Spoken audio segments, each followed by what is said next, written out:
ESPN 94.1 FM and AM 930 present The Drive.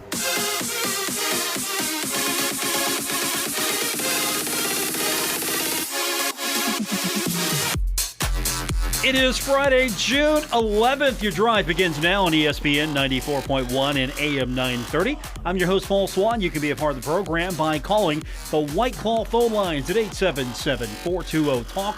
That's 877-420-8255. White Claw Hard Seltzer. It's made pure. Open phone lines this hour. Of course, you can find me on social media at Paul Swann as well. Looking forward to interacting with you this afternoon. Last night, the Milwaukee Bucks made it interesting, beating the Brooklyn Nets. Of course, the Nets are still favored to win it all, but it's now a 2-1 series. That means there's a little life in this series.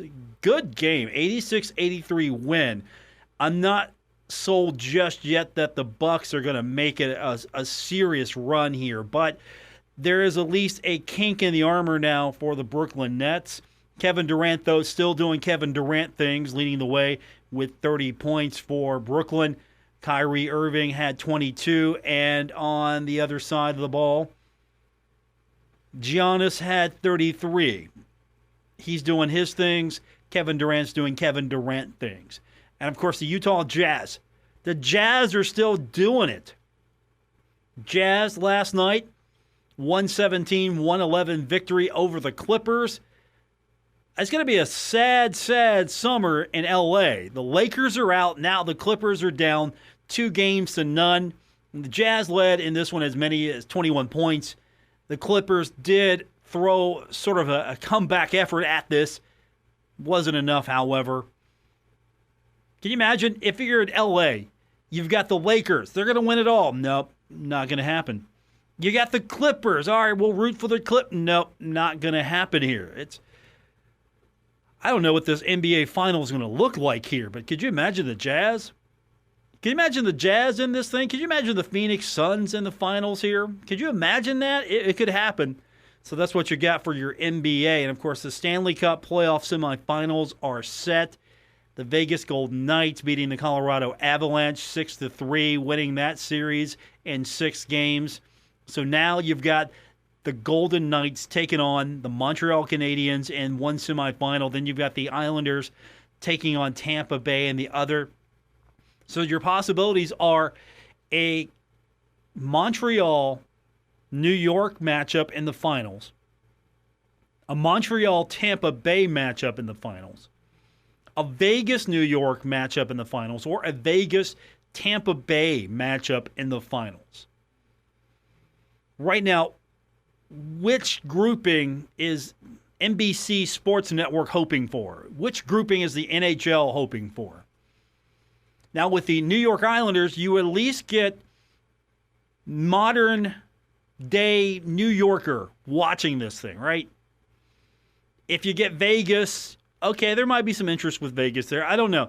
If you're looking at how is this going to play in America, I don't know if the Canadians would play. But if it's Canada, at least a good portion of Canada would be all in on Montreal. Certain points of contention here. Not everybody's a Montreal Canadiens fan in the great country up north, but could have Vegas take it on Tampa Bay. That'd be pretty cool. I would think it would be really cool to have Vegas in the Stanley Cup once again as an expansion team taking on New York Islanders team that hasn't won the Stanley Cup since the 80s. And then you got Tampa Bay, your reigning defending champion. It's interesting to me, but we've got a lot of action here left before we get to the Stanley Cup. Don't forget, all that action is going to be on our sister station, Cat Sports 93.3 and 1340. So if you're looking for hockey action, you've got it on the radio. Also, you can go to catsports933.com, stream it there. Baseball action coming up tonight on your radio. The Pittsburgh Pirates taking on Milwaukee. 8:10 is going to be first pitch. We'll have that game for you here on ESPN 94.1 and AM 930. There's also NBA action tonight. Game 3 between Philadelphia and Atlanta. That's coming up tonight, 7:30 p.m. Series tied there at 1 game apiece. And then Game 3 between Phoenix and Denver. That's going to be 10 o'clock tonight also on ESPN. Phoenix leads that series 2-0. Here you go again.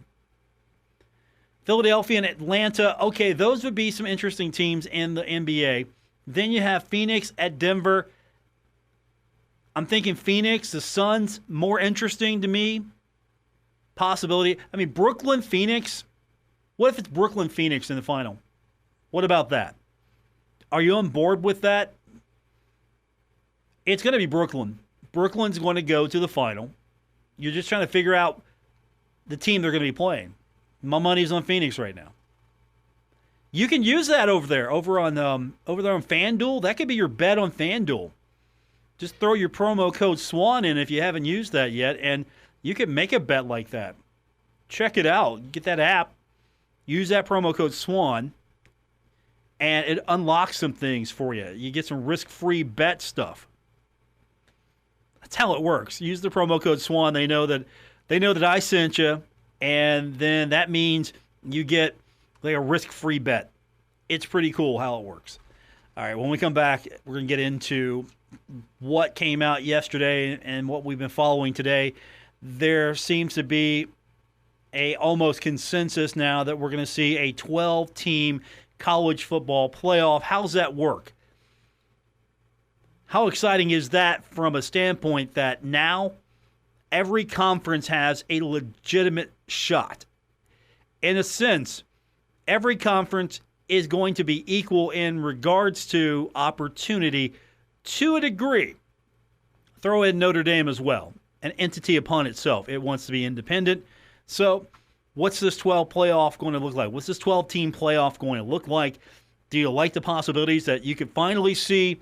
I mean, West Virginia has a better shot at getting into this than the conference championship model. Marshall, if Conference USA can get it going, Marshall could have a shot at this. The Mid-American Conference, the Sun Belt, the Mountain West, the AAC still pushing the narrative of P6, still pushing that narrative. Well, this gets them closer to P6. And we'll break this down. We'll look at how this structure would have benefited some of the group of 5 teams, group of 5 conferences, how this would have enabled maybe a little bit more diversity. We'll talk about that here when we continue with today's edition of The Drive on ESPN 94.1 and AM 930. Don't worry. Paul Swann has the wheel on The Drive, ESPN 94.1 FM and AM 930. Our phone lines this hour brought to you by White Claw at 877-420-TALK. That is 877-420-8255. White Claw Hard Seltzer made pure. College football playoff looking to expand. And first thing I'm sure a lot of you thought was, okay, opportunity here now for Conference USA. Maybe get a team in this thing. 4 teams is the playoff as it stands. The push is for 12, not 16. I would love 16. But 12 seems to be the number. So what's this mean? It means that every conference now has maybe a more equitable opportunity. Now, if you go with just automatic qualifiers and say, look, your champion gets in, no matter what, your champion gets in, then I think what you would do then is you would have all the conference champions and you get a couple other at-large teams, and that's the most fair for the conference championship model. Not going to make the most money, though. There's money involved in this. There's always money involved. This is a money-making proposition. This is not, let's do this by the most fair means possible. Instead, let's do this where it's kind of fair. You have a shot. You have an opportunity. If you're good enough, maybe you can get in. And if that's the case, then here's your opportunity. So, what do we got? We've got a proposal here to invite the top 6 conference champions. Doesn't matter. You could have the AAC be better than the Big 12 and the Pac-12. It could be the Big 10, SEC. It could be the ACC It could be the MAC and it could be the Sun Belt. Or it could be any combination. If the committee says, look, you know what, we think the MAC champion's better than the Pac-12 champion, and so we've got one slot left here for a top conference champion, we're taking the MAC champ. So that's a possibility. Now, you've got 6 other bids. So what happens is then the committee will invite 6 at-large teams. So 6 at-large teams, depending on the rankings here. So let's say there are 3 or 4 really good teams in the SEC. There's a possibility now that this thing could be loaded with teams from the SEC. Let's say the Big Ten has 2 or 3 legitimate teams here. You could have a team or 2 or 3 or 4 from the Big Ten. So no limit on number of selections from a conference. SEC, Big Ten can load this thing up. Those 6 at-large teams could all come from maybe 1 or 2 conferences, or they're spread out. It just depends on, again, the selection committee, the rankings, and how they see this thing. Now, no conference, as I mentioned, going to receive an automatic bid. So there's no guarantee. Your Big Ten champion might not get an automatic bid. Now, let's be honest. Let's be realistic. Usually the Big Ten champion is going to be among one of the best teams in college football. But let's just say on a given year, your conference champion got in there. It's not a good conference champion. Maybe your conference champion maybe has 3, 4, 5 losses. Okay? Think about that. Here's your conference champion, and one side was weaker than the other. Upset in the conference championship game. Your conference champion is not going to get an automatic bid. Now, what do you get for being one of the 6 top conference champions invited? Well, that means the top 4 conference champions will get buys in the first round. So you're sitting home. You're going to rest up a little bit. All right, that's not terrible. That's not terrible at all. That's not a bad idea. You're going to get the first round off, getting ready for the next round. But at the same time, you're going to miss out on something. Because the first round here, going to be at campus locations. How cool is that? We're finally going to see it opening up a little bit. Campus locations. Not going to happen for the rest of the playoffs. So once you get to the quarterfinals, semifinals, going to be at bowl locations. So the bowls are still in the mix. You could see a few bowls basically go away. And that's going to be something that I'm happy to see. Honestly, I think there are too many bowls as is. They don't mean anything. The bowls don't mean as much. The playoff is where it's at. The playoff is always where it's at. If you don't get into the playoff, you get a bowl game, that's nice, that's great, that's fun. It's a little reward there for your team at 6-6. Or many of those years where you've had to take teams with losing records. Sure, it's a nice experience. Fans get to go somewhere, get to travel to some touristy destination. You're playing in a game that if you win, you can hoist a trophy up and you feel good about yourself. Yeah, I mean, it's great. I get it. I understand why you like to do that. But honestly, it's not as impactful. It's not as meaningful.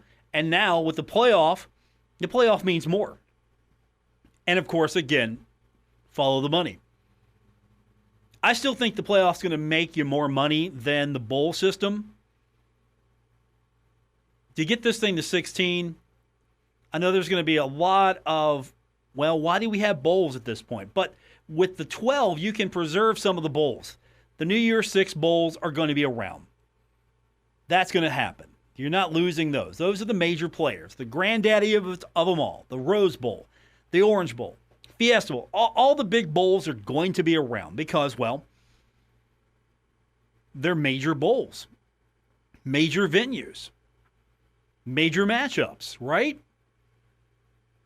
So, playoff bracket, first round is going to be at campus locations, and you're not going to have regular season rematches taken into account when the teams are ranked. So guess what? Ohio State could play Indiana. That could be a first round matchup. Let's just say Ohio State and Indiana are matched up in the first round. Okay, let's go. Let's see how it goes. And there's not going to be any reseeding in quarterfinal or semifinal rounds. If you pull an upset, you are in your bracket. You're not going anywhere. You're not going to be reseeded to give the remaining top seed an opportunity to maybe take on the remaining low seed. Not going to have any of that. And I'm good with that as well. Once you're seeded, you're bracketed, you're in. This is where you're coming from. This is your road. And I do like that. Now, all of this going to be discussed again. Could start maybe on 2032 calendar, the 2032 calendar. I'm sorry, let me correct myself. 2023 calendar. That would be a ways off, 2032. I get it. That would be a ways off. 2023 calendar is when this thing's going to start. If it starts early.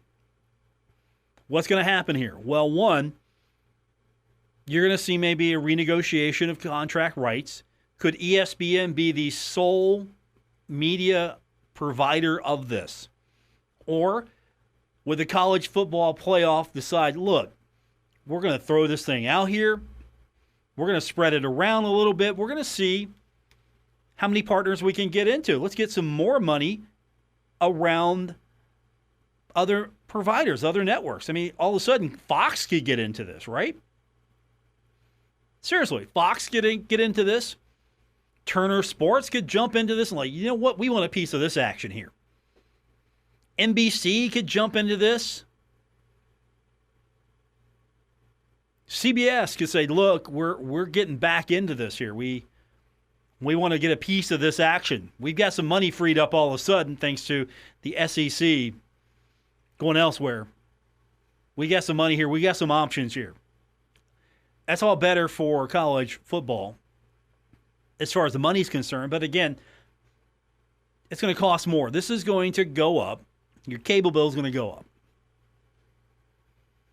ESPN's plunking down 2 times, 3 times the change to run this thing. Your bill's going up. You know what's happening. And you probably will be happy and pay it. You'll be fine with it, right? Or maybe not. I don't know. Because, again, cable's not as prominent as it once was. Streaming services are still trying to cut into that. A lot of people are just dropping cable, satellite altogether, doing things a la carte, Netflix, Hulu. Instead of maybe watching programming live, you're catching series when available to watch the entire season. You're doing that. Live sport does have its attraction. So you probably keep cable or satellite because of live sports, maybe. But still, you're looking at media outlets fighting now Amazon, for example, or services like DAZN.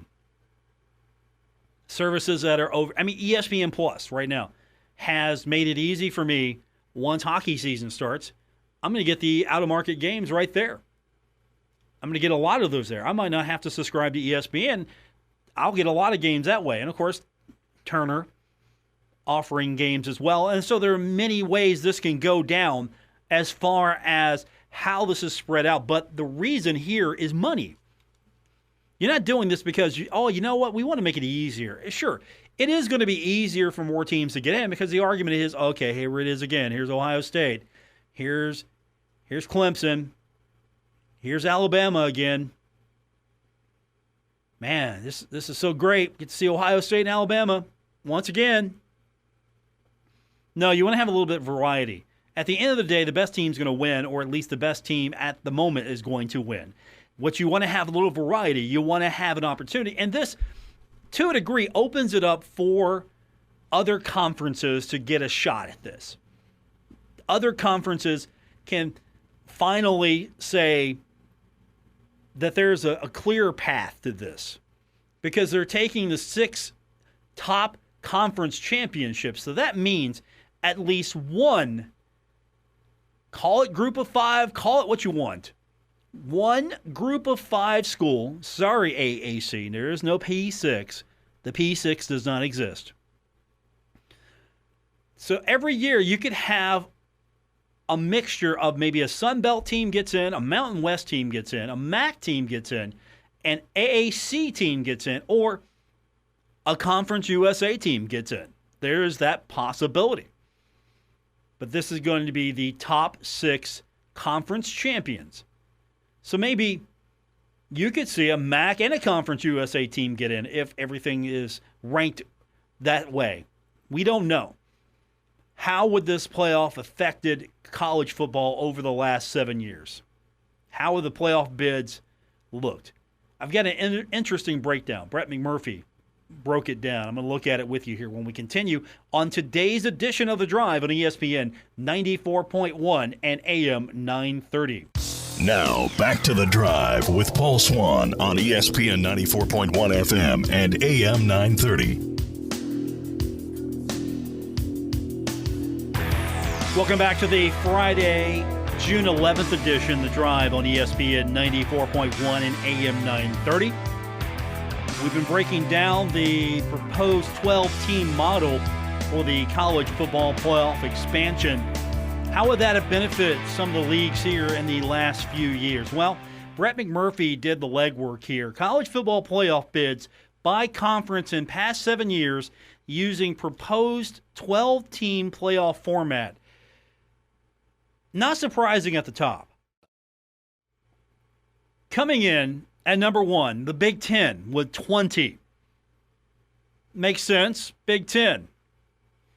SEC right there at 19. So 20 and 19. The 2 best conferences, the 2 biggest conferences. Then you got the other 3. The Big 12 leads the other 3 at 12. The ACC comes in at 11 bids. And then the Pac-12 has 11 bids. And then again, this is all using the proposed 12-team playoff format over the last 7 years, the past 7 years. How's everyone else do?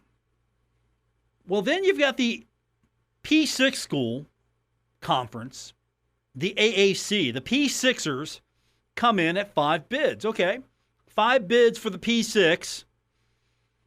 Then you have Notre Dame at 3.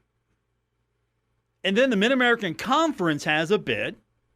The Mountain West has a bid. The Sun Belt has a bid. And coming in dead last at 0 bids, Conference USA.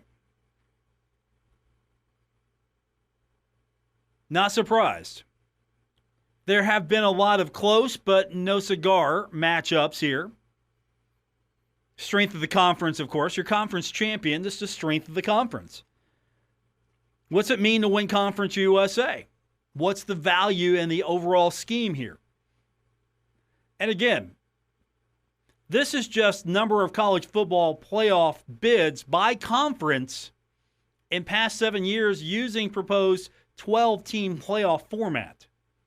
So this is just using the format. Doesn't even mean your conference champion gets a bid. Just no one gets a bid. The Sun Belt gets in once. The Mountain West gets in once. The MAC gets in once. 1's better than 0. 3 for Notre Dame. 5 for the AAC. And then the other bids go to your traditional conferences, your traditional powers. The Big Ten, the SEC, the Big 12, the AAC, and then the Pac-12. If you're the Pac-12, this is a little bit more fair because the Pac-12 has definitely suffered a little bit from this. And honestly, if you're not the Big Ten or the SEC, you've kind of suffered a little bit from this. So this will spread it out a little bit more, make it more of a interesting few weeks leading into conference championships. Because again, conference championships in this proposal mean something, but you don't get an automatic bid for winning your conference championship. So, if there's an upset in a conference championship game, hey, we won the conference. Well, you might not get a bid because you might not be the top 6 conference champion. There might be a couple of conference champions that are better than you, and you fall outside of those top 6 teams. So if there's an upset in the Pac-12, all of a sudden the Pac-12 could be maybe number 7. I don't know if the Pac-12 would fall that way. I want to say that at least one group of 5 school always gets in, with this being set up at 6, but maybe 2 get in. Maybe there's a possibility here that 2 get in. Maybe the AAC and sometimes the Sun Belt. I mean, the Sun Belt's got some pretty good teams here. Let's just be honest with ourselves here. The Sun Belt is doing pretty good right now. And then you get Conference USA. Conference USA has not done well. Strength of schedule, perception, geography, whatever. Conference USA just hasn't done well. This conference suffers from an identity problem. This conference suffers from geography. And what's funny about that is, in other sports, the league's doing well. Baseball, for example, baseball. This conference does well. Soccer, I have to bring it up because Marshall won a national championship in that sport just recently. I don't know if you knew that or not.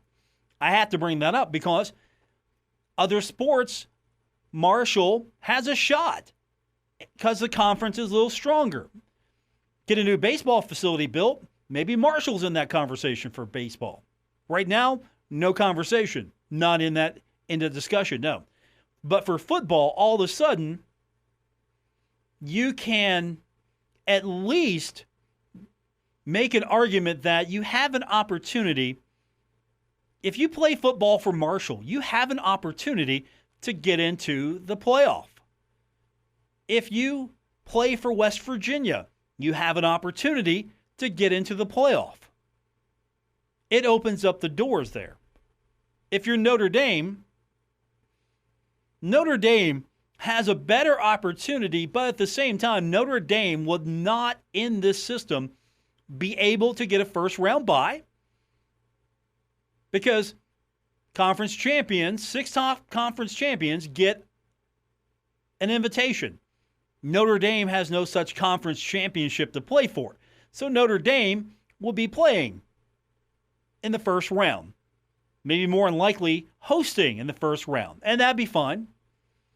Notre Dame seems to like it. And you still have the opportunity to play some of these games on campus, which I like. I wish you could play all the games on campus, but I understand from the standpoint that you have the Rose Bowl. You have the daddy of them all, the big one.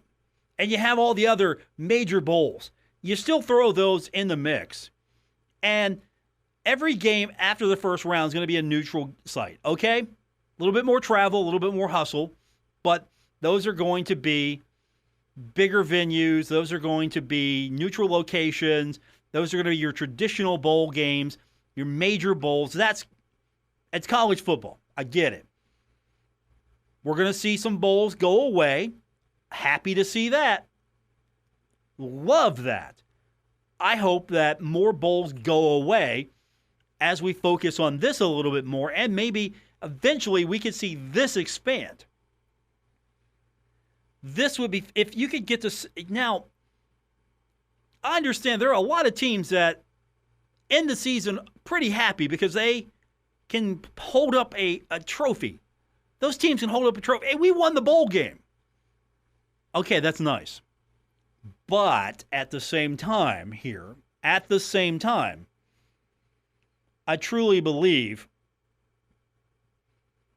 while the bowl games are nice, and I get why you want to play in them, this makes the bowl system a little bit more inconsequential. Not necessarily eliminating bowls, but making the bowl system more inconsequential because more teams have an opportunity to get into the playoff.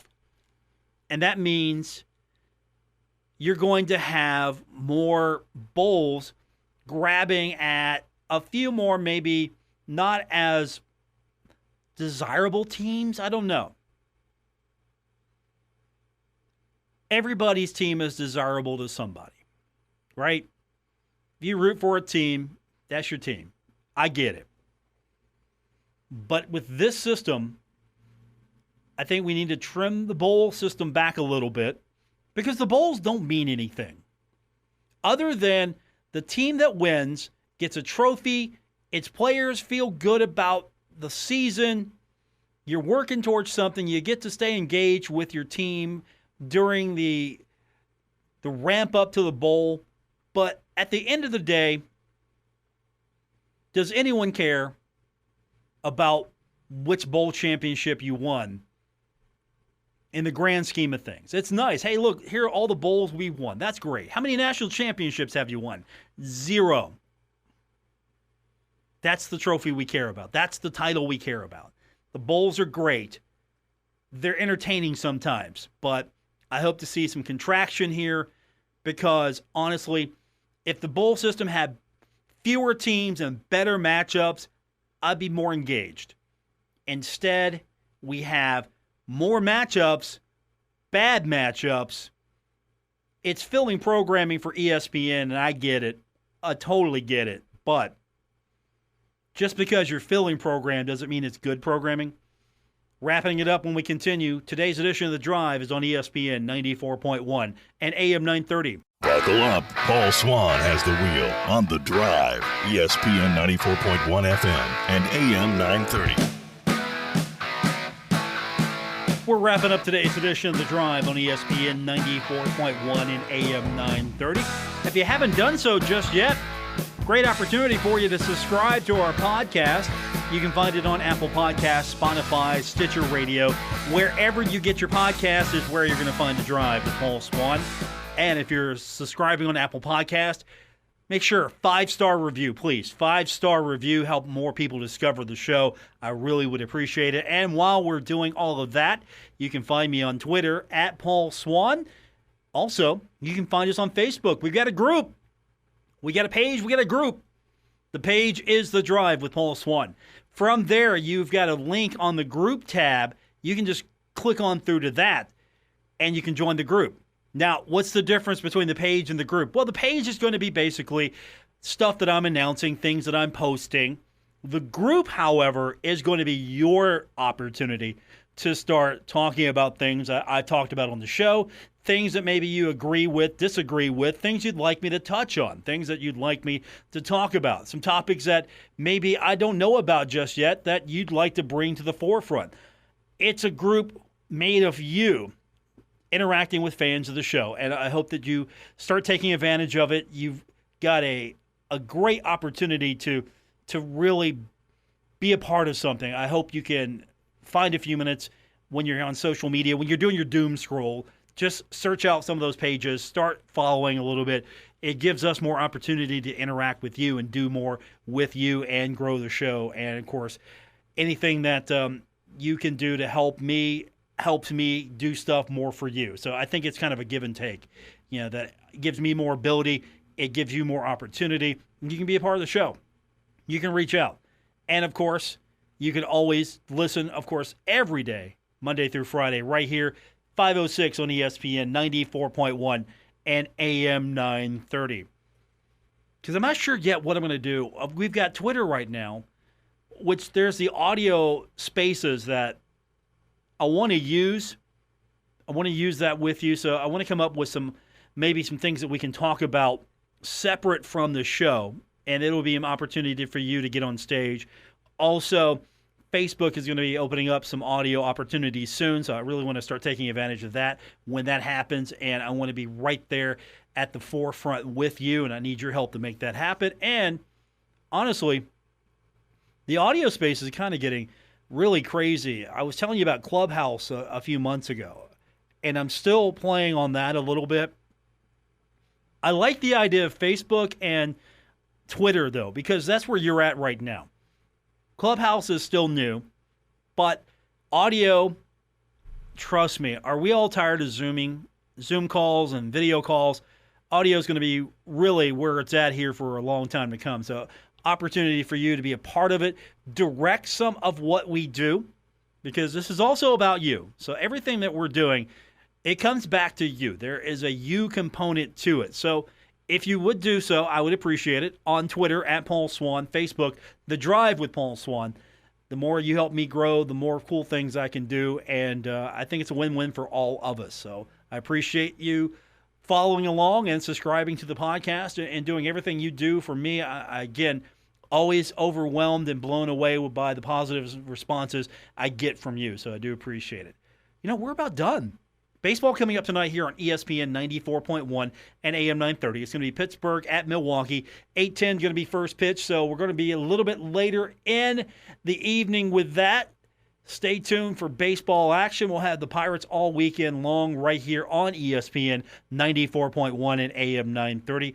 Also, NBA action coming up. You got Game 3, Philadelphia-Atlanta, 7:30 p.m. That's going to be a fun one on ESPN. And then Phoenix and Denver, that series is tied 2-0, where Philadelphia and Atlanta 1 game apiece. NBA playoffs throughout the weekend, either on Cat Sports or 93.3 and 1340. ESPN 94.1 and AM 930. We've got hockey playoffs as well coming up on Cat Sports 93.3 and 1340. Okay, I think I've sold everything. That's your weekend. I've laid it out for you. Have a great weekend, everyone. Thanks for being a part of the program. I really do appreciate it. If it's the full hour, if it's just a few minutes of your day, thanks for joining me, whatever you did today. Back on Monday, we'll do it all over again here on ESPN 94.1 and AM 930.